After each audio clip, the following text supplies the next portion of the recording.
नमस्कार दोस्तों, आज की क्लास में हम बात करेंगे मौर्य वंश के बारे में। और मौर्य वंश में भी हम बात करेंगे चंद्रगुप्त मौर्य, जिसने एक अखंड भारत का निर्माण किया था। उससे पहले हम पढ़ चुके हैं हर्यक वंश को कंप्लीट किया हम लोगों ने, शिशुनाग वंश को कंप्लीट किया, और उसके बाद हम लोगों ने की नंद वंश के बारे में। और नंद वंश के बाद हमने जो भारत पर आक्रमण करने वाला था सिकंदर, उसके बारे में बात कर ली है। और आज की जो हमारी क्लास रहेगी वो रहेगी दोस्तों मौर्य वंश का शासक चंद्रगुप्त मौर्य। तो अगर बात की जाए दोस्तों मौर्य वंश के बारे में, किसके बारे में? मौर्य वंश के बारे में। तो इस वंश की जो स्थापना करने वाला था, इस वंश की स्थापना करने वाला जो था उसका नाम है दोस्तों चंद्रगुप्त मौर्य।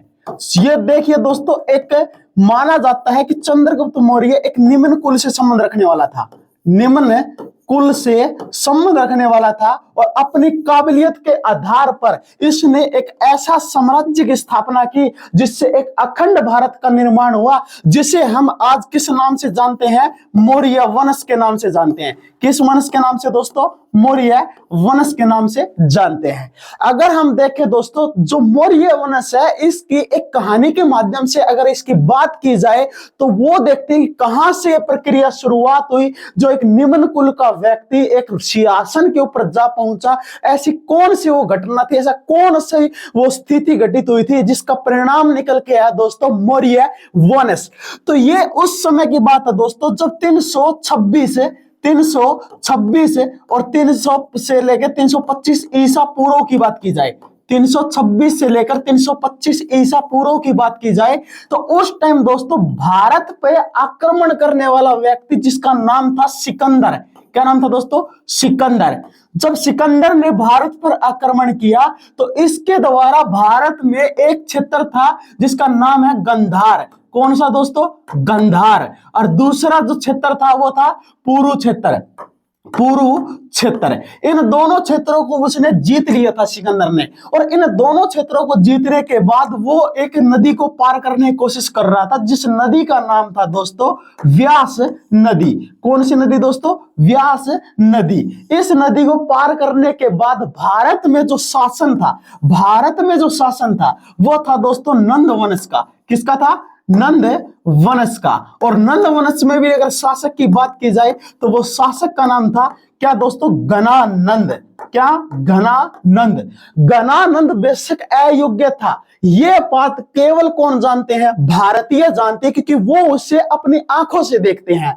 लेकिन दूर दूर के क्षेत्र में यही चर्चा थी कि जो नंद वंश है ये बहुत ही शक्तिशाली है, इसके पास बहुत बड़ी सेना थी और सेना में भी सबसे ज्यादा मात्रा में इनके पास हाथी थे। यही कारण था कि घनानंद के नाम से या नंद वंश के नाम से इस मतलब दूर दूर के शासक भी कांपते थे। लेकिन ये घनानंद ने जो अपना क्षेत्र विस्तार किया था ये उसी का परिणाम था। लेकिन आगे चलकर जो घनानंद का जो बेटा यानी जो महापद्मनंद था, इसने जो क्षेत्र विस्तार किया था ना, यही इसका परिणाम निकल के आया कि इसका प्रचार दूर दूर क्षेत्रों तक हुआ कि ये बहुत ही शक्तिशाली है महापद्मनंद, जिसने कि नंद वंश की स्थापना की। लेकिन जितना महापद्मनंद शक्तिशाली था उतना उसका बेटा घनानंद नहीं था। घनानंद ने सिर्फ विलासिता पूर्वक जीवन ही व्यतीत किया था। यह बात केवल भारतीय जानते हैं। लेकिन दूसरे देश में जैसे सिकंदर है, सिकंदर की सेना है,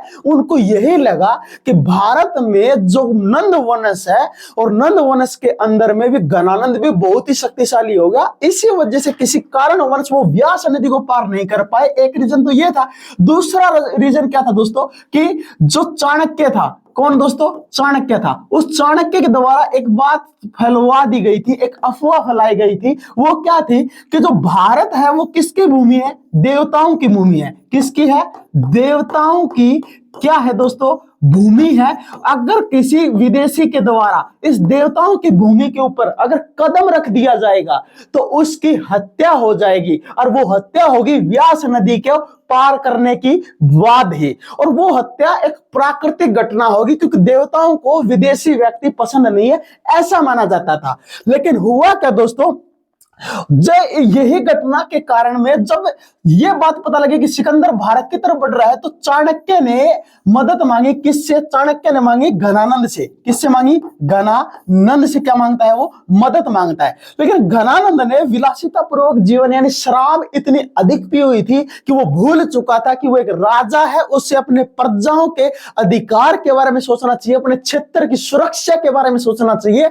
उसने ये नहीं सोचकर बल्कि घनानंद ने किसका अपमान कर दिया? चाणक्य का अपमान कर दिया। उसे भरे दरबार में अपमानित किया गया और जिसके वजह से उसे लात भी मारी गई थी। कुछ इतिहासकार कहते हैं कि चाणक्य को लात मारी गई थी भरे दरबार में और चाणक्य ने उसे अपना अपमान समझा, क्योंकि गुरु को लोग पूजा करते हैं, ना कि उसे लात मारते हैं। और इसी वजह से घनानंद को चैलेंज किया था चाणक्य ने कि जिस साम्राज्य की नींव अगर मैंने रखवाई है और उस साम्राज्य को इतना शक्तिशाली बनाने में मैंने मदद की है, आज वही साम्राज्य भारत को सुरक्षित रखने की बजाय इतना विलासिता पूर्वक जीवन में व्यतीत है, इतना अंधा हो चुका है धन और संपदा के बीच में कि उसे यह भी नहीं पता लग रहा कि जो सिकंदर है वो बहुत ही शक्तिशाली है, युद्ध विधि में निपुण है। वो जब भारत पर आक्रमण करेगा तो भारत का एक नजारा या भारत का एक शकल से देखा जाए तो दूसरा ही नजरिया देखने को मिलेगा, तबाही मचा के रख देगा सिकंदर।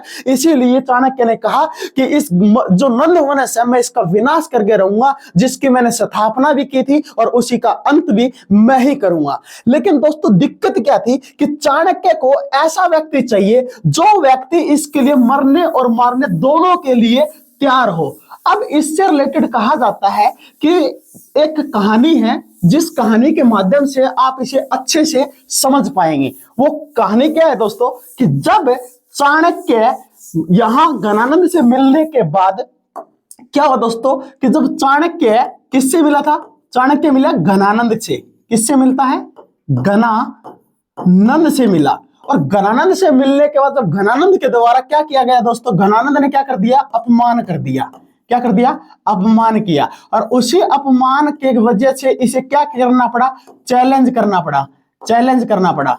चैलेंज। और वो चैलेंज क्या था कि जो ये नंदवंश है, कौन सा दोस्तों? नंदवंश है, इसका तो क्या करेगा? वो अंत करेगा और भारत में एक ऐसा साम्राज्य, एक ऐसा वंश या एक ऐसा शासक बनाएगा जो कि भारत को बाह्य आक्रमण से और आंतरिक आक्रमण से सुरक्षा प्रदान करेगा। तो देखिए दोस्तों, जब अगर बात करें ना, उस टाइम ये सारा इलाका जो था ये सारा पहाड़ियों से घिरा हुआ था। मतलब चारों ओर जंगल थे, पहाड़ियां थी और वही कहीं ना कहीं कोई ना कोई जनपद अपना विकास कर रहा था। हुआ क्या? मान लेते हैं कि ये आपका मगध है। कौन सा दोस्तों? मगध है। अब चाणक्य यहां आया तो था मगध में मदद मांगने के लिए, लेकिन उसका अपमान हुआ। अपमान हुआ तो वो मगध से वापस कहां जाएगा दोस्तों? वो जाएगा तक्षशिला के अंदर में। कहां जाएगा?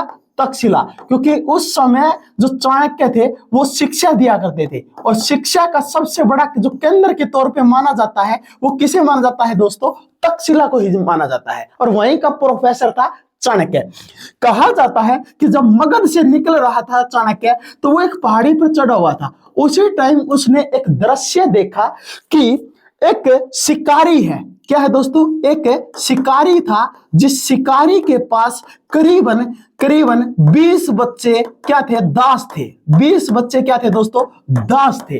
वो 20 बच्चों को जो खरीदा जाता है शिकारी के द्वारा, और ये शिकारी क्या करता था? इसके पास बड़े बड़े शिकारी के पास कुत्ते हुआ करते थे और उन कुत्तों की मदद से राजा अपना मतलब कोई प्रशिक्षण या किसी जांच करवाने के लिए, आपको पता है कुत्ते का आज भी पुलिस में, आर्मी में इतना ज्यादा अहम योगदान है। उसी प्रकार दोस्तों उस शिकारी के पास भी कुत्ते थे और उन कुत्तों को भोजन करवाने के लिए मतलब मांस डाला जाता था और मांस के तौर पर उन 20 बच्चों को खरीद के लाया, क्योंकि उस टाइम गरीबी इतनी हद तक पहुंच चुकी थी कि लोगों के पास खाने के लिए नहीं होते थे, वो अपने बच्चों को बेच दिया करते थे।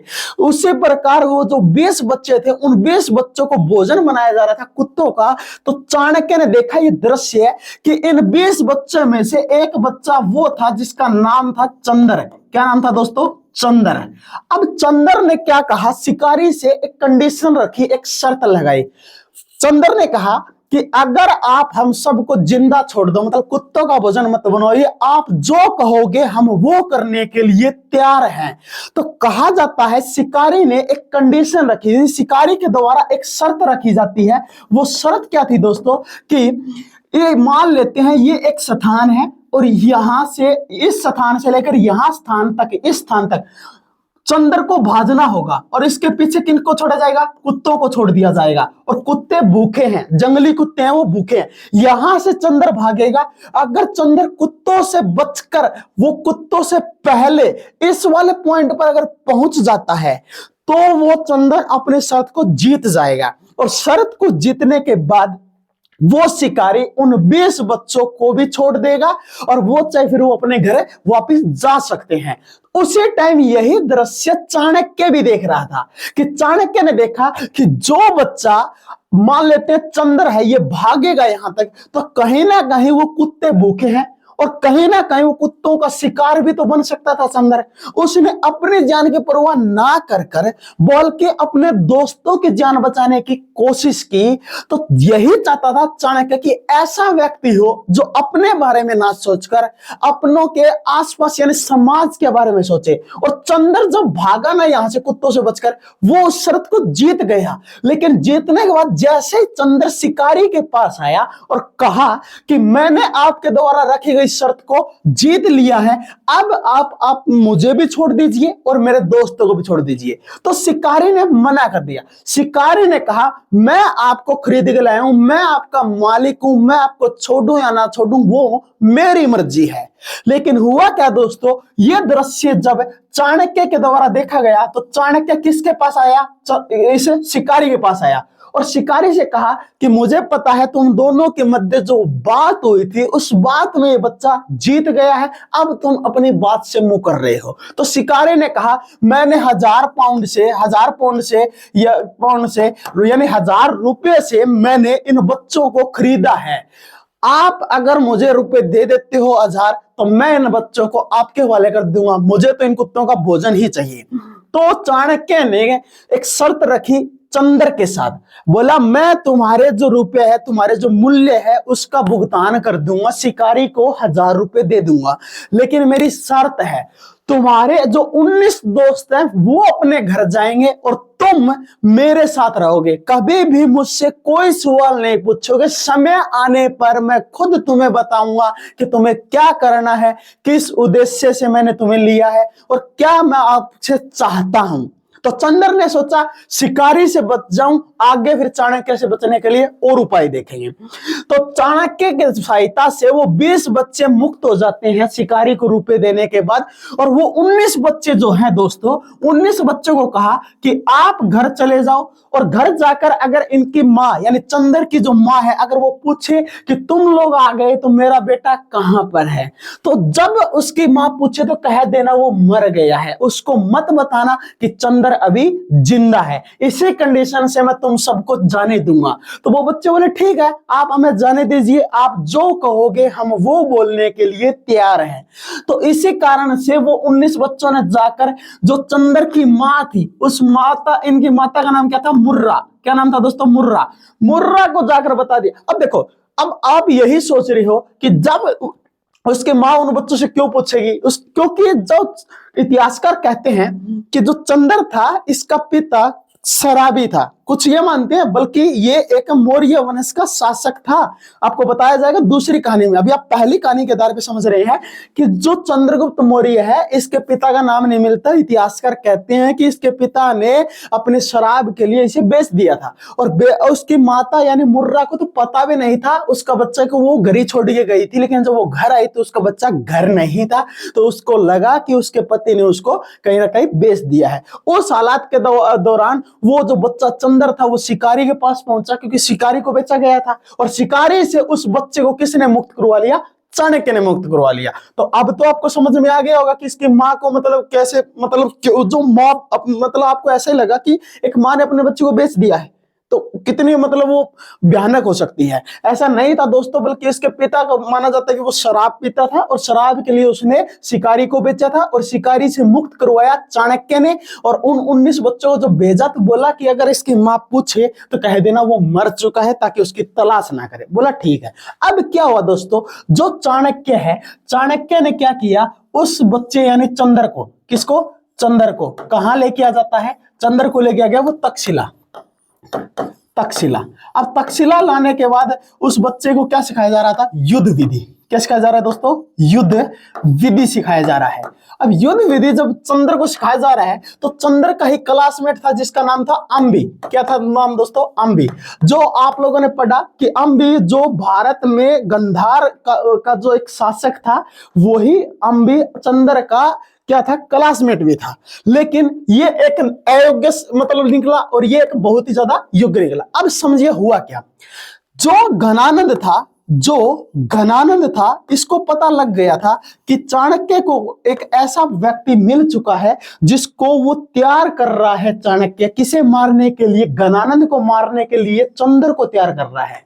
तो अब घनानंद ने पता लगाया कि वो चंद्र कौन है, कहां से है, मतलब कहां रहता था, और उस चंद्र को युद्ध विधि सीखने से पहले ही मारने की कोशिश करेगा घनानंद। अब वो मारने की कोशिश करेगा, इसका रीजन क्या है कि कहीं ना कहीं घनानंद को भी लगने लग गया था कि चाणक्य एक योग्य है, गुरु है, जो कि एक युद्ध विधि के माध्यम से वो चंद्र को तैयार भी कर सकता है। तो हुआ क्या दोस्तों, चाणक्य युद्ध विधि देनी शुरू कर देता है, किसको, चंद्र को। किसको, चंद्र को। अब दूसरी तरफ हो गया घनानंद। कौन हो गया, घनानंद। घनानंद ने क्या किया दोस्तों, घनानंद को पता लगा कि जो चंद्र है इसकी माता है मुर्रा। क्या है, मुर्रा। और इसे तो पता भी नहीं है कि इसका बेटा जिंदा है या फिर वो मर गया है, इसे तो ये भी नहीं पता है। इसके जान में तो ये है कि वो मतलब मर ही चुका है। लेकिन घनानंद के द्वारा क्या किया गया, घनानंद ने सोचा, एक प्राचीन टाइम में प्रथा होती थी कि किसी भी गुरु के मतलब किसी भी गुरुकुल होता था जहां शिक्षा दी जाती थी, चाहे भारत का कोई राजा हो चाहे विदेशी कोई राजा हो, वो कभी भी गुरुकुल पे हमला नहीं कर सकता। गुरुकुल के बाहर अगर वो छत्र निकल आए तो किसी को मारना हो तो मारा जा सकता था, लेकिन गुरुकुल के अंदर कभी भी किसी को घुसकर नहीं मारा गया। ये प्राचीन टाइम की प्रथाएं थी और उसी प्रथा के आधार पर घनानंद भी जानता था कि अगर मुझे चंद्र को मारना है तो गुरुकुल के अंदर तो मुझे मार ही नहीं सकता। मुझे इंतजार करना होगा कि चंद्र गुरुकुल से बाहर कब निकले, और जैसे ही वो बाहर निकलेगा तब मेरे सैनिकों से मार देंगे, युद्ध विधि पूरी होने से ही पहले।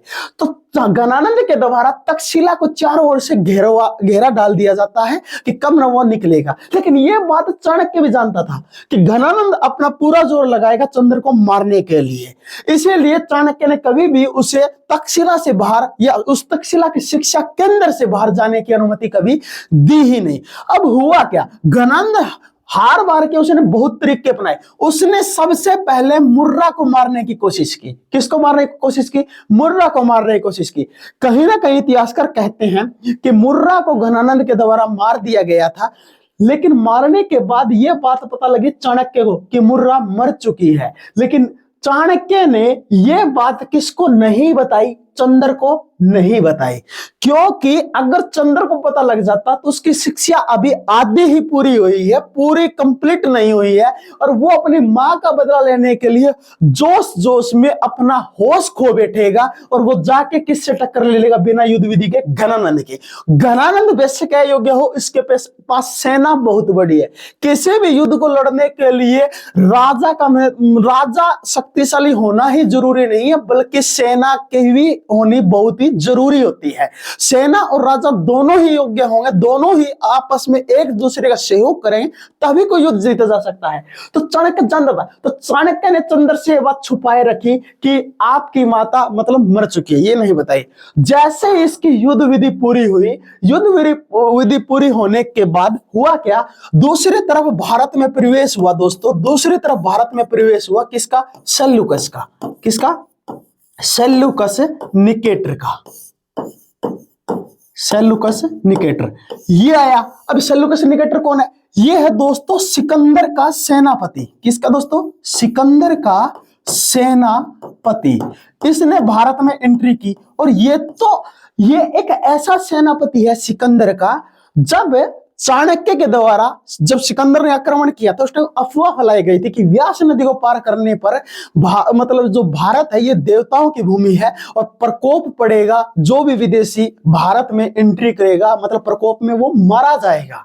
ये अफवाह थी और अफवाह ही मतलब सच में ये बात जान रहा था सेल्यूकस ने कहा ऐसा कुछ नहीं है कि देवताओं की भूमि है और कोई व्यास नदी को पार करेगा तो वो मारा जाएगा। ये सेल्यूकस ने बहुत समझाया था सिकंदर को भी, लेकिन सिकंदर के कहने या कहने का क्या फर्क पड़ेगा जब सिकंदर की सेना ही उसका साथ नहीं दे रही है। तो सिकंदर इसलिए वापस चला गया। सेल्यूकस निकेटर ने क्या किया, जब सिकंदर मर रहा था तो उसकी अंतिम इच्छा थी कि मैंने अगर पूरा विश्व विजेता हूं, मतलब जितने देश यूनान के लोग जानते हैं, अगर मैं उतना जीत पाया हूं, किसके बदौलत जीता हूं? अपने सैनिकों के बदौलत। अगर मैं आज भारत को नहीं जीत पाया तो मैं किसके बदौलत नहीं जीत पाया? अपने सैनिकों के बदौलत। इसीलिए सिकंदर की अंतिम इच्छा थी कि वो भारत को जीतना चाहता था, लेकिन वो जीत नहीं पाया। अब यही अंतिम इच्छा पूरी करने के लिए कौन आता है भारत में? तो सेल्यूकस निकेटर आया। सेल्यूकस निकेटर ने जब भारत पर आक्रमण किया दोस्तों, तब 305 ईसा पूर्व की बात है। कब की बात है? 305 ईसा पूर्व में सेल्यूकस निकेटर ने भारत पर आक्रमण किया था। अब बात करते हैं 305 ईसा पूर्व में जब सेल्यूकस निकेटर एंट्री करता है तो उस टाइम चाणक्य की क्या नीति रही होगी? चाणक्य ने क्या किया होगा? तो देखिए दोस्तों, चाणक्य का अब हुआ क्या कि जब चाणक्य को पता लगा, क्या पता लगा दोस्तों चाणक्य को, कि भारत में किसकी एंट्री हो चुकी है? सेल्यूकस निकेटर की एंट्री हो चुकी है। और सेल्यूकस निकेटर के साथ ही इसकी एक बेटी थी जिसका नाम था, बेटी का नाम क्या था दोस्तों? हेलेना। ये आती है, ठीक है। अब हुआ क्या कि चाणक्य ने चंद्र को कहा कि पूरी की पूरी जांच पड़ताल कर कि सेल्यूकस निकेटर के पास किस प्रकार के सैनिक है, कितने शक्तिशाली, कैसा हथियार है, उसकी युद्ध विधि क्या रहेगी। क्योंकि देखिए कुछ इतिहासकार मानते हैं कि जब सेल्यूकस निकेटर ने भारत पर आक्रमण किया उस टाइम घनानंद मर चुका था और भारत में मौर्य वंश की स्थापना हो चुकी थी, ये मानते हैं। लेकिन हम पहले मौर्य वंश से रिलेटेड दोस्तों दो कहानियां बनती है। मैं अभी आपको पहली कहानी बता रहा हूं जिसमें चंद्रगुप्त मौर्य की जो माता मतलब मुर्रा थी यार, उसके पिता ने उसे शराब के लिए भेजा, वो कहानी बता रहा हूं। बाद में आपको सही डिटेल से दूसरी कहानी बताई जाएगी कि उस आधार पे क्या है। तो अभी पहली कहानी के आधार पर यही है कि चाणक्य को पता लगा कि सेल्यूकस निकेटर और उसकी बेटी हेलेना भारत में नौसेना लेके आए हैं। यानी ये क्या लेके आए थे अपने साथ? भारत में नौसेना लेके आए हैं भारत पर आक्रमण करने के लिए। ये बात पता लगी चाणक्य ने चंद्र को कहा कि बोल घेरा डाल, पता लगा किसका हथियार है। तो चंद्र ने जब पता लगा इनके सारी डिटेल चोरी छुपे अगर पता की, तब उसे पता लगा कि मतलब इनके पास बहुत ही अच्छी सेना है जो कि जल और थल दोनों में लड़ सकती है। मतलब पानी में होगा तो वहां पर भी लड़ सकती है और जमीन के ऊपर तो ये लड़ सकती है और युद्ध विधि इनकी अच्छी निपुण है। लेकिन चंद्र ने क्या किया? चंद्र ने जब यहां पर ये देख रहा था तो इसे हेलेना से क्या हो जाता है? प्यार हो जाता है। ये हेलेना को पसंद करने लग गया चंद्र। अब हुआ क्या, जब चाणक्य ने कहा चंद्र को कि तू उनकी युद्ध विधि पता लगाएगा, तब चल्ला यानी जो शिष्य है वो क्या कर रहा है? वो हेलेना का पता लगा रहा है। अब चंद्र को चाणक्य ने एक बात कही थी, अगर हमें घनानंद को हराना है तो हमें किसकी जरूरत पड़ेगी? सेना की जरूरत पड़ेगी। किसकी जरूरत पड़ेगी दोस्तों? सेना की जरूरत पड़ेगी। और सेना अभी हमारे पास नहीं है। इसीलिए कहा जाता है कि चंद्र ने दिमाग लगाया था चाणक्य के कहने पर कि हमें अगर सेना चाहिए तो हम सेल्यूकस निकेटर को हरा देते हैं किसी ना किसी तरीके से, और उसकी सेना की मदद से हम किस पर आक्रमण कर देते हैं? घनानंद पर आक्रमण कर देते हैं। तो कहा जाता है कि सिकंदर जो ये हेलेना थी, हेलेना को कहीं ना कहीं करके मतलब हेलेना को भी प्यार हो जाता है चंद्र से, और चंद्र को भी किससे प्यार हो जाता है? हेलेना से प्यार हो जाता है। दोनों को प्यार हुआ, लेकिन हेलेना को पता लगा कि जो चंद्र है वो निम्न कुल से व्यक्ति है, निम्न कुल का व्यक्ति है। अगर हेलेना के पिता सेल्यूकस निकेटर को ये पता लग जाए कि जो चंद्र है वो निम्न कुल से, तो वो शादी के लिए कभी तैयार नहीं होगा। इसीलिए हेलेना ने खुद कहा था चंद्र को कि तू मेरे पिता को बंदी बना ले। अब चंद्र बोला मैं उसे बंदी कैसे बनाऊं, उसके पास तो 9 सेना है, उसकी सेना इतनी बहादुरी है कि मैं उनके सामने अगर दिन में अगर उन पे हमला भी करूंगा तो वो मुझे खुद को पकड़ लेंगे। तो इसीलिए हेलेना ने कहा कि आप ऐसा करो कि जब मेरा पिता सोया हुआ होगा उस टाइम आप रात को हमला करो, और रात को हमला करके जो ये सेल्यूकस निकेटर है, किसको दोस्तों, जो सेल्यूकस निकेटर है ये सोया हुआ होगा, इसको क्या बना लो, बंदी बना लो। तो चंद्रगुप्त ने क्या किया, चंद्रगुप्त यानी चंद्र ने क्या किया, चंद्र ने वही किया जब रात को सेल्यूकस निकेटर सोया हुआ था, उसके जाके गर्दन के मतलब उसके जो सैनिक थे यार मतलब जो उसके कक्ष के बाहर जो भी थे उनको धीरे धीरे करके बेहोश करता गया और अंदर एंट्री मार गया। अब जैसे अंदर गया तो जाके सेल्यूकस निकेटर की नाड़ पे क्या रख दी, तलवार रख दी। तलवार रखने के बाद उसने एक कंडीशन लगाई, बोले अगर तू जिंदा रहना चाहता है, मतलब चंद्र कहता है किसको, सेल्यूकस निकेटर को, कि कहता है कि अगर आप जिंदा रहना चाहते हो तो मेरी एक ही कंडीशन है, मेरा और हेलेना का दोनों का विवाह करवा दीजिए, मैं आपको जिंदा छोड़ दूंगा, अगर नहीं कराओगे तो मैं आपको वैसे मार दूंगा। तो अब सेल्यूकस निकेटर के पास एक ही ऑप्शन था कि सेल्यूकस निकेटर को अपनी बेटी के विवाह करना पड़ा। अब देखो ये इसने विवाह का क्यों किया, क्योंकि इसे तो सेना चाहिए थी, सेना चाहिए थी। अब चंद्र किसका शिष्य है, चाणक्य का।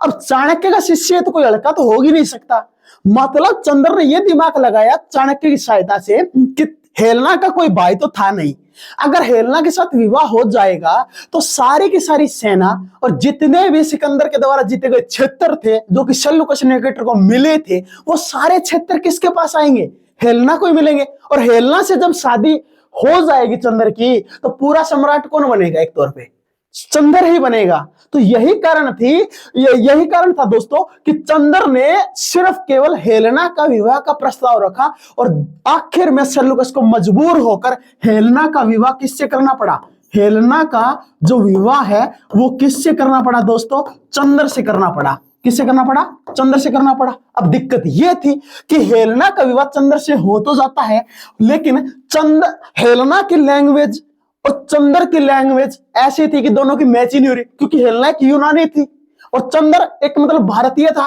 तो इसकी भाषा दोनों की भाषा में एक डिफरेंस था। तो सेल्यूकस निकेटर ने कहा कि मैं आपको दहेज के तौर पर या आप ये कह सकते हो कि सेल्यूकस निकेटर ने एक विद्वान भेजा था जिसका नाम था मेगास्थनीज। क्या था, मेगास्थनीज, जो कि आप आगे चलकर पढ़ोगे कि चंद्रगुप्त मौर्य के टाइम में जो यूनानी भारत में आया था वो था मेगास्थनीज, और मेगास्थनीज के द्वारा एक पुस्तक लिखी गई थी दोस्तों, जिस पुस्तक का नाम क्या था, इंडिका।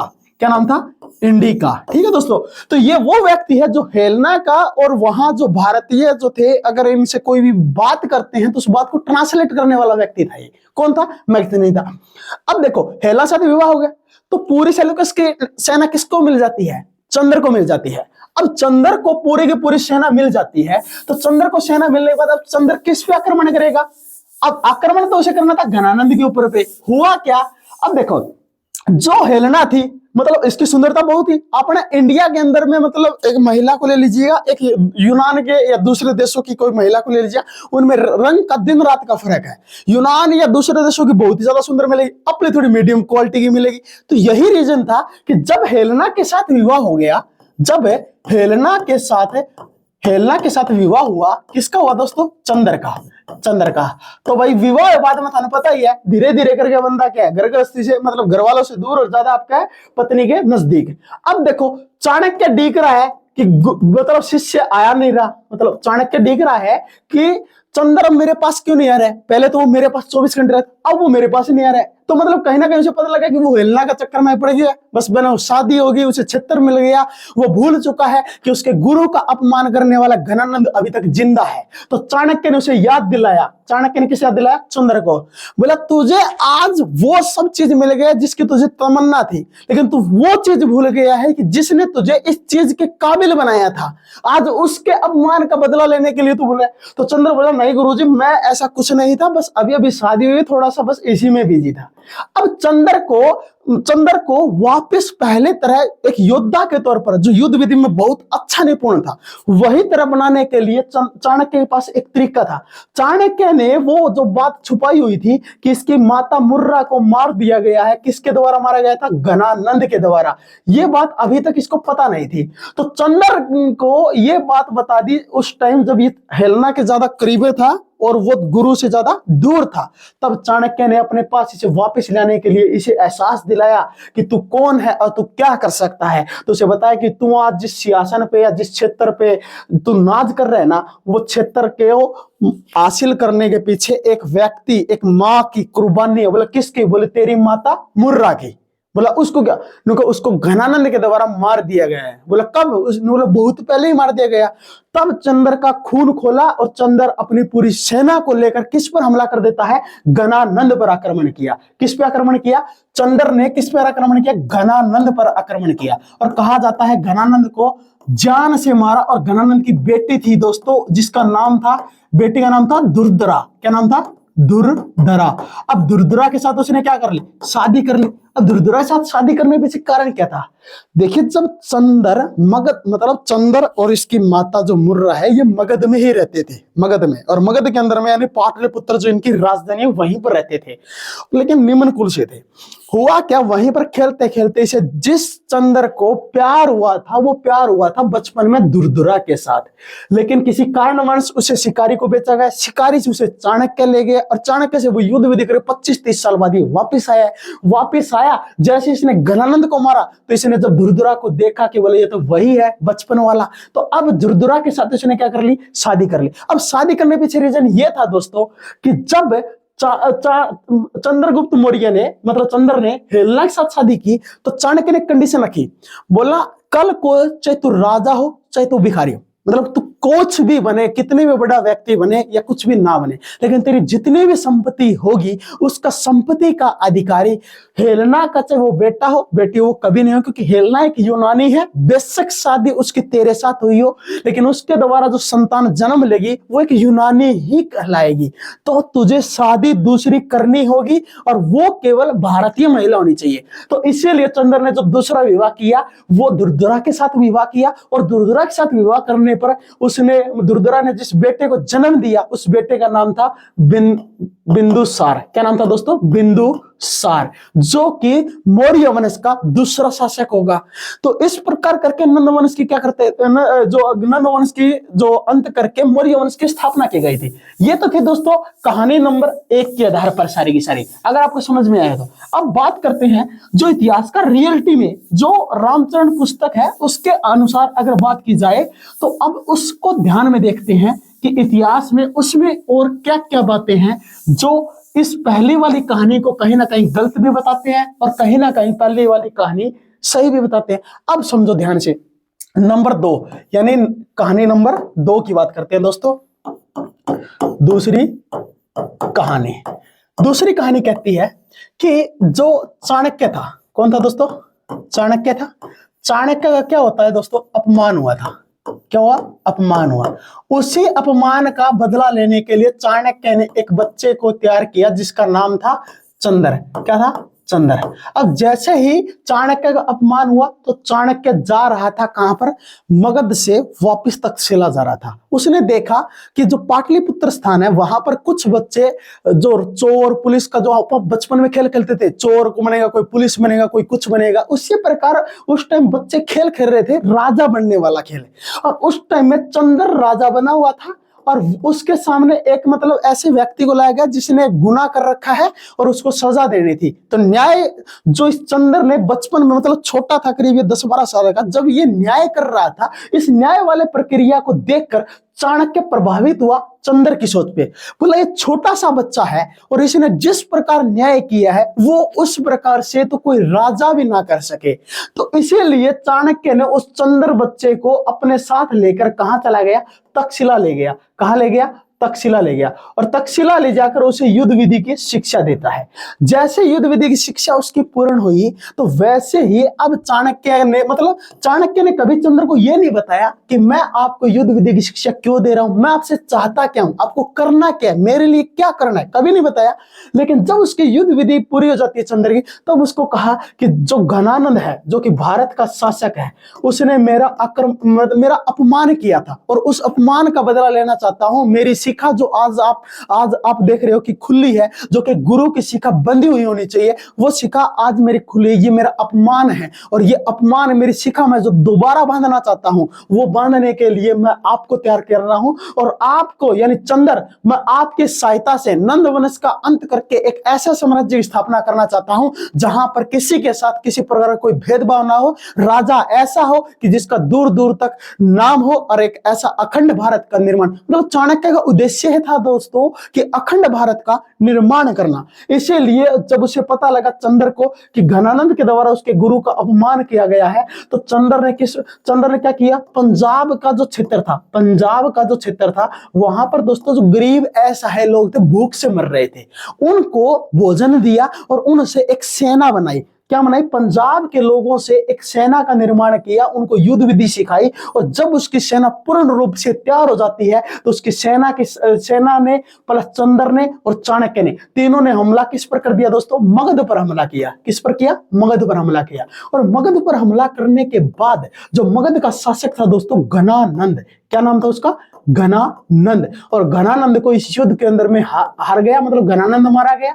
घनानंद का जो सेनापति था, घनानंद का जो सेनापति था, उसका नाम था भद्रसाल। क्या नाम था दोस्तों, भद्रसाल। भद्रसाल भी इस युद्ध में मारा गया। और जब भद्रसाल मारा गया, तो जो घनानंद था, इसका गुरु यानी इसका एक तौर पे मंत्री जो इसे सलाह देता था, उसका नाम क्या दोस्तों, अमात्य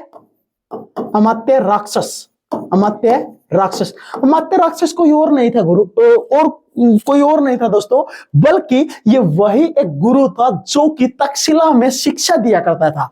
लेकिन जैसे ही घनानंद के द्वारा अमात्य राक्षस या फिर महापद्मानंद भी था, महापद्मानंद के टाइम में जो गुरु के तौर पे था वो था चाणक्य, लेकिन अगर घनानंद के टाइम पर जो गुरु था वो था अमात्य राक्षस। ये रहता था घनानंद के दरबार के अंदर में, घनानंद को समय समय पर सलाह मशवरा यही देता था।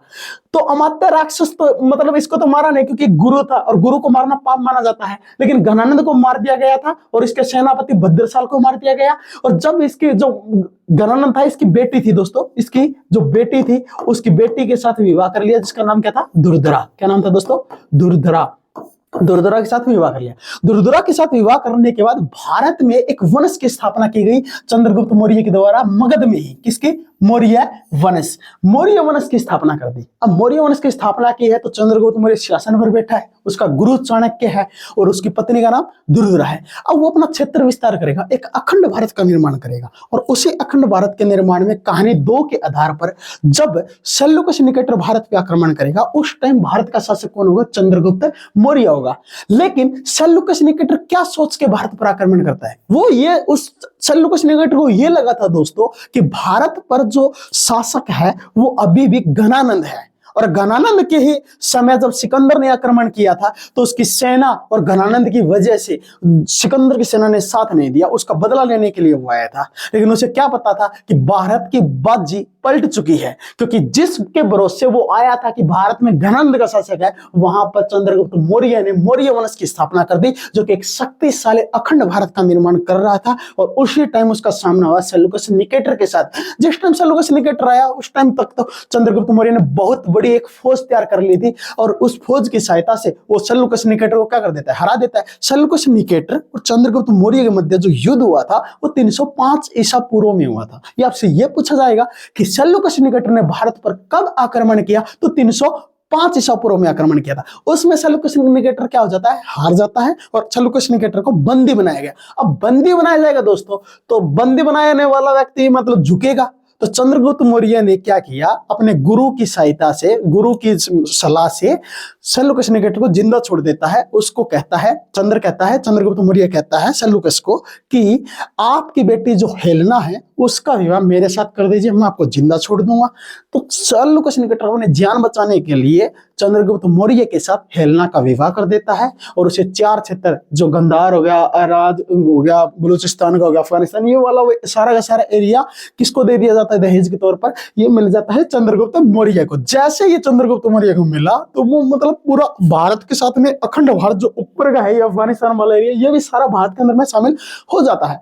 अब चंद्र ने पूछा सेल्यूकस निकेटर को। बोला आपने क्या सोच के भारत पर आक्रमण किया? बोला मैंने सुना है कि भारत में सबसे ज्यादा फेमस है सेनाओं में हाथी, और मैं मेरी सेना को मजबूत करने के लिए हाथियों को शामिल करना चाहता था, और इसीलिए मैं भारत पर आक्रमण कर रहा था कि मुझे हाथी चाहिए।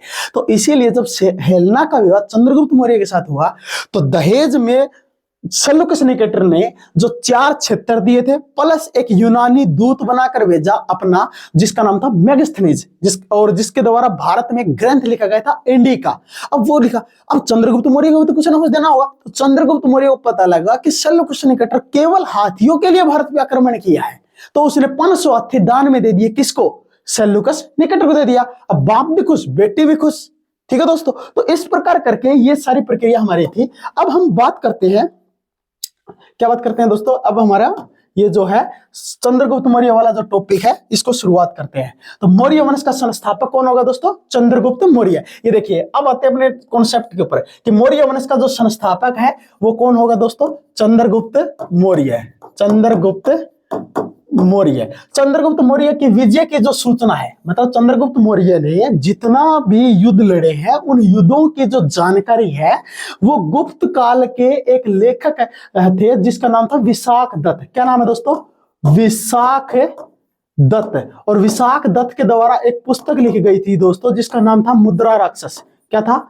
मुद्रा राक्षस। मुद्रा राक्षस नाम का एक ग्रंथ है जो कि किस काल में लिखा गया था? ये विशाख दत्त ने जो लिखा था ये गुप्त काल में। गुप्त काल, आगे चलकर एक वंश आएगा दोस्तों, गुप्त वंश या गुप्त काल या गुप्त वंश, जिस वंश के टाइम में विशाख दत्त एक इतिहासकार है जिनके द्वारा एक पुस्तक लिखी गई थी जिसका नाम था मुद्रा राक्षस। इसी मुद्रा राक्षस की अगर बात की जाए दोस्तों तो इसमें हमें जानकारी मिलती है किसकी? कि जो चंद्रगुप्त था, जो चंद्रगुप्त मौर्य था, इस मौर्य की जो विजय की जानकारी है कि इसने जो जो युद्ध लड़े हैं, मतलब जैसे सेल्यूकस निकेटर के साथ भी लड़ा था, गणानंद के साथ भी तो लड़ा था, इन सारी विजयों का वर्णन कहां पर मिलता है? तो विशाख दत्त की पुस्तक मुद्रा राक्षस में मिलता है। यही बात इसमें लिखा हुआ है। तो अगर आपसे पूछ ले चंद्र का गुरु का नाम क्या था? चाणक्य। चाणक्य को ही क्या कहा जाता है? विष्णुगुप्त। क्या कहा जाता है? विष्णुगुप्त भी कहा जाता है। चाणक्य को ही कौटिल्य भी कहा जाता है दोस्तों। क्या कहा जाता है? इसे कौटिल्य भी कहा जाता है। कौटिल्य हो गया, विष्णुगुप्त हो गया, चाणक्य हो गया, जिनके द्वारा एक ग्रंथ लिखा जाएगा, आगे पता लगेगा आपको, अर्थशास्त्र। अर्थशास्त्र। आगे बात करते हैं दोस्तों, जो अगर बात करें मौर्य वंश है, मौर्य वंश की स्थापना तो चंद्रगुप्त मौर्य ने की। अब कोई भी वंश की स्थापना होती है तो उसकी कोई ना कोई क्या होती है दोस्तों? राजधानी होती है। लेकिन अगर बात करें मौर्य वंश की जो राजधानी थी वो क्या थी दोस्तों? पाटलिपुत्र थी। क्या थी? पाटलिपुत्र थी। लेकिन अगर आपसे ये पूछ लिया जाए कि जो चंद्रगुप्त मौर्य है, चंद्रगुप्त मौर्य है, ये शासक कब बना या राजगद्दी पर कब बैठा? राज गद्दी पर कब बैठा? तो दोस्तों 322 ईसा पूर्व में। कई जगह पे यह भी मिलता है कि 323 ईसा पूर्व। तो इतिहास में दोस्तों सनों को लेकर कोई भी इतिहासकार का एक मत नहीं है। कहीं आपको 322 मिलेगा, कहीं पर 323 मिलेगा। तो याद रखिए दोस्तों, 322 हो या 323 हो, ये एक ही बात है। हर एक किताब में अलग अलग मिलेगा, तो इसमें हम कोई कॉन्सेप्ट में सही नहीं कह सकते, किसी को हम गलत नहीं कह सकते। आपको दोनों को लेकर चलना पड़ेगा। लेकिन एक बात जरूर है दोस्तों, दोनों सन आपको कभी भी किसी भी एग्जाम में एक साथ नहीं मिलेगी। या तो आपको एग्जाम में 323 मिल जाएगा या 322 मिल जाएगा, लेकिन मिलेगा एक है। तो 322 या 323 ईसा पूर्व में चंद्रगुप्त मौर्य सिंहासन पर बैठा था, यानी मौर्य वंश की वो स्थापना करता है एक तौर पे। अगर बात कर लीजिए चंद्रगुप्त मौर्य की माता का नाम क्या था? मुर्रा, या फिर कई जगह पे मोरा भी मिलता है। जो इसके माता का नाम है मोर, जो माता का नाम था ना मुर्रा, इसका अर्थ है दोस्तों मोर या मौर्य। इसका अर्थ ही क्या है? मौर्य। इसीलिए चंद्रगुप्त के द्वारा, चंद्रगुप्त जो मौर्य है, इसने जो वंश की स्थापना की थी वो मौर्य वंश था। वो मौर्य वंश कहां से निकला है? तो वो जो चंद्रगुप्त मौर्य की माता का नाम था मुर्रा, और मुर्रा का नाम का अर्थ ही है मौर्य। इसीलिए मौर्य वंश की स्थापना करता है वो अपने माता के नाम पर है। अगर बात की जाए चंद्रगुप्त मौर्य ने शिक्षा कहां से ली है दोस्तों? तक्षशिला से। चंद्रगुप्त मौर्य के द्वारा जो शिक्षा ली गई थी वो तक्षशिला में ली गई थी। और तक्षशिला का जो प्रोफेसर था उसका नाम क्या था दोस्तों? चाणक्य। क्या नाम था? चाणक्य। विशाखदत्त ने कहा है कि चंद्रगुप्त मौर्य निम्न जाति का है। मैंने अभी बताया कहानी नंबर 1 में भी यही बताया है कि, और कहानी नंबर 2 में भी, कि जो चंद्रगुप्त मौर्य है ना, कोई राजा का बेटा नहीं था, बल्कि एक निम्न कुल से संबंध रखने वाला व्यक्ति है। अगर आपसे पूछ लिया जाए कि कहां से जानकारी मिलती है कि चंद्रगुप्त मौर्य निम्न जाति से था, तो विशाखदत्त की जो पुस्तक है दोस्तों, मुद्रा राक्षस, उसी के अंदर में जानकारी मिलती है कि चंद्रगुप्त मौर्य निम्न जाति से था। नेक्स्ट बात करते हैं दोस्तों, जो चंद्रगुप्त मौर्य का जो गुरु था चाणक्य, चाणक्य का अपमान का जो बदला लेने के लिए, अपमान किसने किया था? चाणक्य का घनानंद ने किया था। उसे अपमान का बदला लेने के लिए घनानंद को मारकर उसकी जो बेटी थी दोस्तों दुर्धरा, उसके साथ विवाह किया, और जिससे चंद्रगुप्त मौर्य ने, मतलब जिससे चंद्रगुप्त मौर्य क्या है, बचपन में क्या करता था? प्यार करता था। मतलब मैंने आपको बताया कि जो दुर्धरा है ना दोस्तों, जो दुर्धरा है, उस दुर्धरा वो चंद्र की बचपन का प्यार है, चंद्र का बचपन का प्यार है। अभी आप लोगों का कोई बचपन का है, कोई जवानी का है, कोई बुढ़ापे का है, तो इसी प्रकार है दोस्तों कि चंद्रगुप्त मौर्य के बचपन का जो प्यार था वो क्या है? दुर्धरा थी। अब जैसे उसने घनानंद को मारा तो दुर्धरा के साथ विवाह कर लिया, और दुर्धरा के साथ विवाह करके घनानंद को मारकर और एक नए वंश की स्थापना की, मौर्य वंश। ये बता चुका हूं आपको। आगे बात करते हैं दोस्तों, जो सिकंदर था, सिकंदर का सेनापति 305 ईसा पूर्व में, क्या नाम था सिकंदर के सेनापति का दोस्तों? सेल्यूकस। क्या नाम था? Seleucus Nicator. Seleucus Nicator. इसने क्या किया? भारत पर आक्रमण किया था 305 ईसा पूर्व में। 305 ईसा पूर्व में जब इसने आक्रमण किया तो उस टाइम भारत में नंद वंश का शासन था। भारत में नंद वंश का शासन था। लेकिन ये बात किसको लगा, मतलब जो सेल्यूकस निकेटर था, इसको लगा कि जब ये 305 ईसा पूर्व में भारत पर आक्रमण करता है उस टाइम भारत में नंद वंश है। ये सेल्यूकस निकेटर का नजरिया था दोस्तों। लेकिन भारत में बाजी पलट चुकी थी कि भारत में किस वंश की स्थापना हो चुकी थी? उस टाइम मौर्य वंश की स्थापना हो चुकी थी। अब मौर्य वंश की स्थापना होने के बाद जो सेल्यूकस निकेटर है वो चंद्रगुप्त मौर्य से हार जाता है। 305 ईसा पूर्व में जो युद्ध लड़ा गया था वो किस किस के मध्य हुआ था दोस्तों? चंद्र के मध्य और सेल्यूकस के मध्य। इसमें सेल्यूकस क्या हो गया? हार गया, और चंद्र क्या है? इसमें जीत जाता है। ठीक है दोस्तों। और जो हेलेना थी, हेलेना का दूसरा नाम आपको देखने को मिलेगा कार्नेलिया।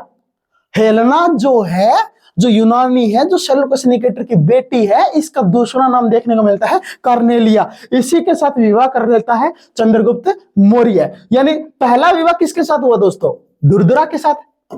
रियल आंकड़ा तो यही कहता है कि पहला दुर्धरा के साथ हुआ और दूसरा किसके साथ हुआ? हेलेना के साथ। दूसरा किसके साथ हुआ? हेलेना के साथ हुआ। अब दो है, किसी से एक नहीं संभाल रहे, ये 2 से संभाल रहा है। आगे देखना, बिंदुसार 500 को संभालेगा। भारत का ऐसा शासक जिसकी सबसे ज्यादा रानी है। इतिहासकार कहते हैं 500 रानियां। 500 रानियों से कितने बेटे? 101 बेटे। कितने? 101 बेटे। तो देखिएगा दोस्तों, आगे बात करते हैं दहेज कि दहेज में चंद्रगुप्त मौर्य को जो मिला वो मेगास्थनीज मिला। यहाँ पता नहीं दहेज में क्या क्या मिलता है। यहाँ पर एक इंसान को दिया गया जिसका नाम क्या है? मेगास्थनीज। और मेगास्थनीज ने किस ग्रंथ की रचना की दोस्तों? इंडिका। बहुत बार एग्जाम में है कि इंडिका जो नामक ग्रंथ है इसकी रचना किसके द्वारा की गई है? मेगास्थनीज के द्वारा की गई है। किसके द्वारा? इंडिका में मेगास्थनीज के द्वारा रचना की गई है। और कहा गया है कि जो इंडिका ग्रंथ है इसमें भी जानकारी मिलती है। प्लस जब विवाह हुआ था चंद्रगुप्त मौर्य का हेलेना के साथ तो उसे 4 क्षेत्र मिले थे, हेरात, कंधार और बलूचिस्तान। कौन सा दोस्तों? बलूचिस्तान और काबुल। हेरात, कंधार, बलूचिस्तान और काबुल, ये 4 क्षेत्र दहेज में मिले थे। प्लस दहेज में मेगास्थनीज भी मिला था। और मेगास्थनीज जो आया था भारत में वो इसीलिए आया था कि हेलेना की लैंग्वेज और भारतीयों की जो, मतलब जो हेलेना के कर्मचारी होंगे या चंद्रगुप्त मौर्य है, इनकी भाषा को ट्रांसलेट करके एक्सप्लेन करेगा कि दोनों क्या कह रहे हैं। मतलब मध्यस्थता का काम करेगा कौन दोस्तों? मेगास्थनीज करेगा।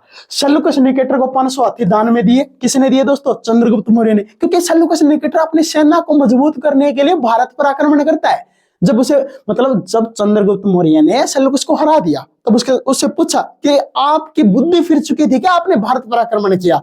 बोला मैं अपनी सेना को मजबूत करना चाहता था, और भारत की जो सेना मजबूत है वो हाथियों की वजह से है, इसीलिए मैं भी अपनी सेना को मजबूत करने के लिए अपनी सेना में हाथियों को शामिल करना चाहता हूं। इसलिए चंद्रगुप्त मौर्य ने क्या किया, 500 हाथी दान में दे दिया। किसको दिया दोस्तों? सेल्यूकस निकेटर को दिया। आगे बात करते हैं, चंद्रगुप्त मौर्य ने बंगाल अभियान भी किया था। मतलब चंद्रगुप्त मौर्य ने जो अखंड भारत का निर्माण कर रहा था उसने बंगाल पर भी आक्रमण किया था। इसकी जानकारी सहगोल अभिलेख है दोस्तों, एक सहगोल है, सॉरी सहगोल नहीं है, वो तो आपको यहां पर ही होगा, ये है महास्थान अभिलेख, सॉरी महास्थान अभिलेख। ये आपका कहां पर है? अभिलेख आपका है दोस्तों बंगाल के अंदर में है। कहां पर है? बंगाल में है। इस अभिलेख से यह जानकारी मिलती है कि यहाँ के जो किसान थे इनकी आर्थिक स्थिति कमजोर हो चुकी थी और चंद्रगुप्त मौर्य ने यहाँ के लोगों को आर्थिक सहायता दी थी। इस बात की जानकारी महास्थान अभिलेख से मिलती है जो कि बंगाल में है। और यह भी मिलता है कि यहाँ पर आक्रमण भी किया था चंद्रगुप्त मौर्य के द्वारा, लेकिन जब किसानों की स्थिति खराब थी तो इसी वजह से चंद्रगुप्त मौर्य ने किसानों की स्थिति को सुधारने के लिए उनकी आर्थिक सहायता से मदद की थी दोस्तों। आगे बात करते हैं, गोरखपुर के अंदर में दोस्तों शाहगोर अभिलेख। कौन सा है दोस्तों? शाहगोर अभिलेख। लेकिन शाहगोर जो अभिलेख है वो ताम्र अभिलेख है दोस्तों, ताम्र अभिलेख है। ताम्र अभिलेख का मतलब होता है दोस्तों ये पत्थर पर नहीं लिखा गया है बल्कि किस पे लिखा गया है? तांबे पर लिखा गया है। मतलब जो गोरखपुर के अंदर में जो अभिलेख मिलता है वो शाहगोर अभिलेख, ये एक प्रकार से ताम्र अभिलेख है जो कि चंद्रगुप्त मौर्य का टाइम में जो अकाल पड़ता है 12 वर्षों का, यानी चंद्रगुप्त मौर्य जब शासन कर रहे थे उस टाइम 12 वर्ष का क्या पड़ा था दोस्तों? 12 वर्ष का अकाल पड़ा था। 12 वर्ष का क्या पड़ता है दोस्तों? अकाल पड़ा था। इस अकाल की जानकारी हमें कहां से मिलती है? शाहगोर अभिलेख से मिलती है। ये क्वेश्चन भी बहुत बार आया है। लेकिन आगे बात करते हैं, चंद्रगुप्त ने अपने पुत्र बिंदुसार, ये क्या है दोस्तों? बिंदुसार, चंद्रगुप्त पहला ऐसा शासक है दोस्तों अब तक, यानी प्राचीन भारत के अंदर में जितने वंश हमने पढ़े हैं उनमें पहला एकमात्र ऐसा शासक है चंद्रगुप्त जिसने अपना जिंदा जी अपने बेटे को अपना उत्तराधिकारी बना दिया था। मतलब राजगद्दी सौंप दी थी, बोला बेटा तू राज कर आज से, ठीक है। तो बिंदुसार को क्या किया था? सिंहासन पर बिठाने वाला पहला शासक है। कौन है? चंद्रगुप्त मौर्य, ठीक है दोस्तों। अब हुआ क्या आगे कि चंद्रगुप्त मौर्य ने जैन धर्म को अपना लिया। क्या कर लिया? जैन धर्म को चंद्रगुप्त मौर्य ने, अगर आपसे पूछे कौन सा धर्म अपनाया है तो जैन धर्म को अपनाया। अब जैन धर्म को अपनाया तो जैन धर्म की शिक्षा भी ली होगी। तो जैन धर्म की जो शिक्षा चंद्रगुप्त मौर्य ने ली थी वो क्या ली थी? भद्रसाल के द्वारा। किसके साल? भद्रसाल तो वो उसका सेनापति होगा। किसका सेनापति होगा? वो होगा आपका घनानंद का। तो अगर बात करें शिक्षा है भद्र बाहु। तो जैन धर्म की शिक्षा किसको दोस्तों? चंद्रगुप्त मौर्य को जो दी गई थी वो किसके द्वारा? भद्र बाहु के द्वारा दी गई थी। और इसी टाइम जब क्या हुआ कि 12 वर्ष का जब अकाल पड़ा, 12 वर्ष का जब अकाल पड़ता है दोस्तों, तो उस टाइम जो भद्र बाहु थे ना वो 12 वर्ष के अकाल के टाइम में मगध को छोड़कर, किसको छोड़कर दोस्तों? मगध को छोड़कर कहां पर चले जाते हैं? ये आते हैं दोस्तों कर्नाटक। कहां आते हैं? कर्नाटक है।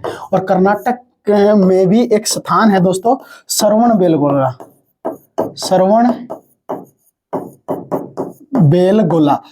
बेलगोला एक स्थान है कर्नाटक के अंदर में, वहीं पर जाकर भद्रसाल रहने लग जाते हैं। अब हुआ क्या? चंद्रगुप्त मौर्य के टाइम में जो अकाल पड़ा था 12 वर्ष का, तो उस टाइम भद्रबाहु उनके दरबार में आए थे।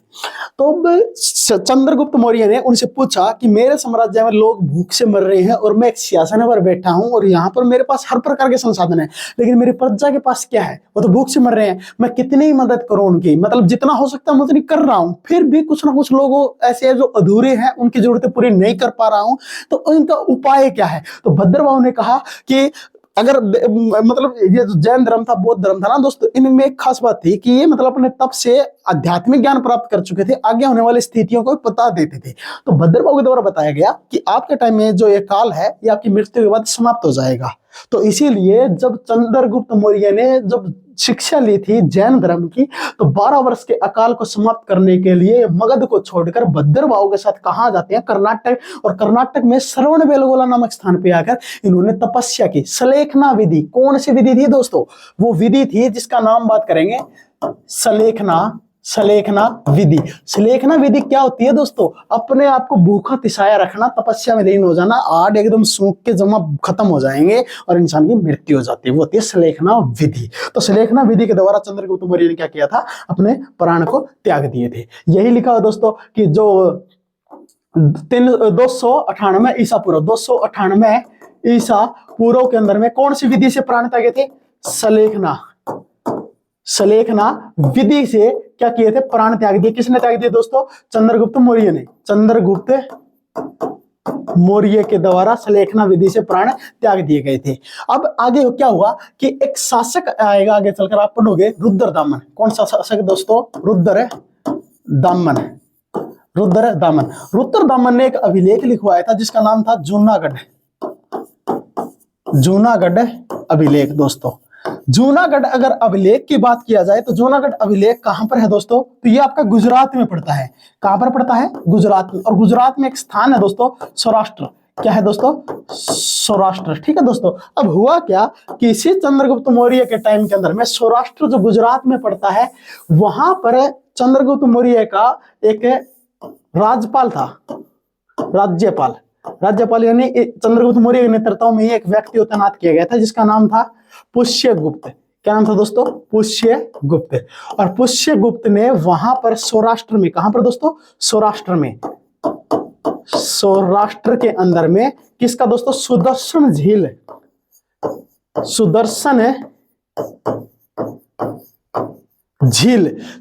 झील का निर्माण करवाया था। क्वेश्चन ये पूछा जाता है कि सुदर्शन झील का निर्माण किस शासक ने करवाया था? चंद्रगुप्त मौर्य ने करवाया। लेकिन चंद्रगुप्त मौर्य के भी किस राज्यपाल ने करवाया था? राज्यपाल ने करवाया था। राज्यपाल का मतलब है राज्यपाल हो गया एक तौर पर चंद्रगुप्त मौर्य के अधीन रहने वाले होते हैं। जहां पर चंद्रगुप्त मौर्य ने गुजरात में अपना एक सैनिक के तौर पर तैनात कर रखा था जो वहां की देखभाल करता था, उसको राज्यपाल कहते हैं। तो उस टाइम चंद्रगुप्त मौर्य का जो राज्यपाल था गुजरात में, उसका नाम था पुष्यगुप्त। क्या नाम था दोस्तों? पुष्यगुप्त। और पुष्यगुप्त ने क्या किया कि जब अकाल पड़ रहा था, अकाल के टाइम में चंद्रगुप्त मौर्य ने आदेश दिया कि यहां पर गुजरात के अंदर में एक झील का निर्माण करवाया जाए जिसका नाम था सुदर्शन झील। तो आदेश दिया था चंद्रगुप्त मौर्य ने, उस आदेश को पूरा किया था पुष्यगुप्त ने। कहां पर वो सुदर्शन झील का निर्माण हुआ था दोस्तों? सौराष्ट्र नाम का क्षेत्र है जो कि गुजरात के अंदर में है। तो ये बात की जानकारी चंद्रगुप्त मौर्य ने की। मतलब चंद्रगुप्त मौर्य इतना अच्छा शासक है दोस्तों जिसने अपने द्वारा किए गए काम को मतलब अपने आप पे कभी सराहना नहीं करवाई कि मैं ही बेस्ट हूं, बल्कि तो ये आपका मौर्य वंश के बाद में जब आगे शासक आएगा रुद्रदामन। कौन सा दोस्तों? रुद्रदामन। और रुद्रदामन खुद आप अपने आप का अभिलेख लिखेगा, जूनागढ़ अभिलेख जो सौराष्ट्र में है। उसी अभिलेख से जानकारी मिलती है, यही लिखवाता है रुद्रदामन कि गुजरात में सौराष्ट्र नाम के क्षेत्र पर सुदर्शन झील है जिसका निर्माण चंद्रगुप्त मौर्य के जो राज्यपाल है पुष्यगुप्त उनके द्वारा किया गया था। लेकिन आदेश किसका था? चंद्रगुप्त मौर्य। तो सोच के देखिएगा दोस्तों, बंगाल से लेकर गुजरात तक, उत्तर से लेकर आपके दक्षिण तक का क्षेत्र, और ऊपर कंधार, काबुल, अफगानिस्तान वाला सारा मतलब एक अखंड भारत का निर्माण किया था चंद्रगुप्त मौर्य द्वारा। यानी बहुत ही शक्तिशाली शासक था। लेकिन जो काम चंद्रगुप्त मौर्य कर पाया, मतलब एक निम्न कुल का व्यक्ति इतना एक बहुत शक्तिशाली साम्राज्य की स्थापना कर पाया, एक अखंड भारत का निर्माण कर पाया, उसके पीछे कारण क्या था दोस्तों? चाणक्य। यानी गुरु की शिक्षा ही मायने रखती है शिष्य के लिए। गुरु काबिल होगा तो शिष्य अपने आप काबिल बन जाएगा।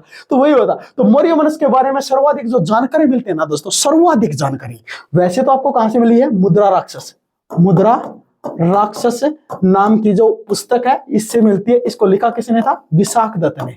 विशाख दत्त के द्वारा लिखा गया। लेकिन दोस्तों इसके अलावा जो दूसरा स्रोत है वो आपका कौन सा है? तो वो है आपका अर्थशास्त्र। कौन सा दोस्तों? अर्थशास्त्र। अगर अर्थशास्त्र की बात की जाए दोस्तों तो अर्थशास्त्र वो लिखा किसने था? चाणक्य ने। किसने लिखा था? चाणक्य ने। अब आपसे ये पूछ ले, अर्थशास्त्र में किस प्रकार की जानकारी है?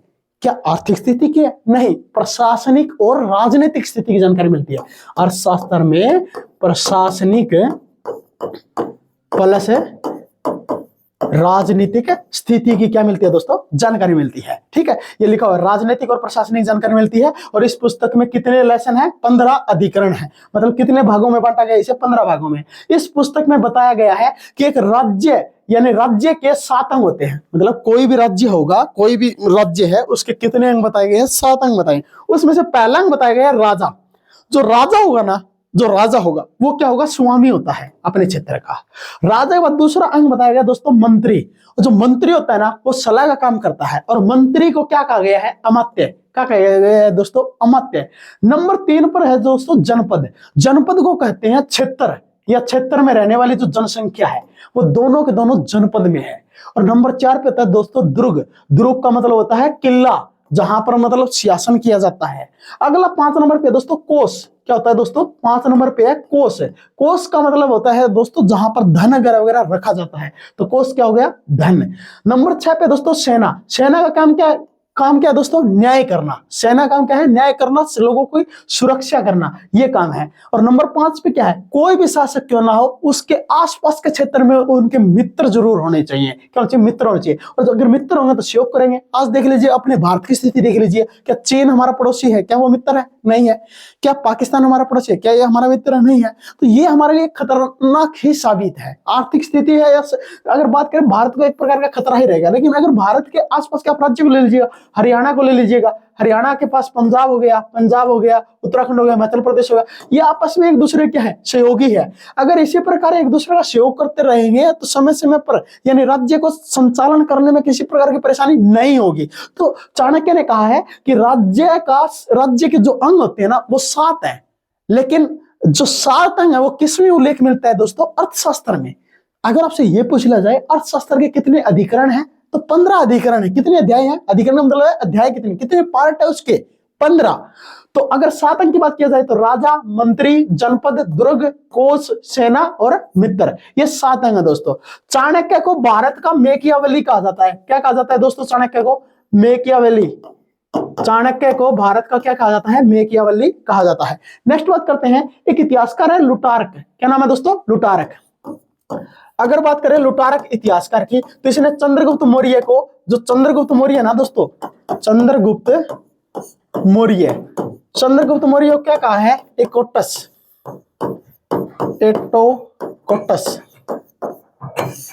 एटोकोटस यानी चंद्रगुप्त मौर्य के लिए एक शब्द यूज किया है जो कि एक इतिहासकार है लुटारक। उन्होंने कहा है कि जो चंद्रगुप्त मौर्य है वे एटोकोटस है, एटोकोटस। ठीक है।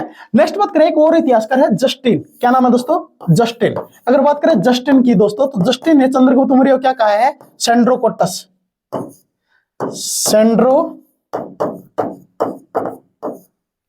अरे क्या हो गया, सेंड्रोकोटस।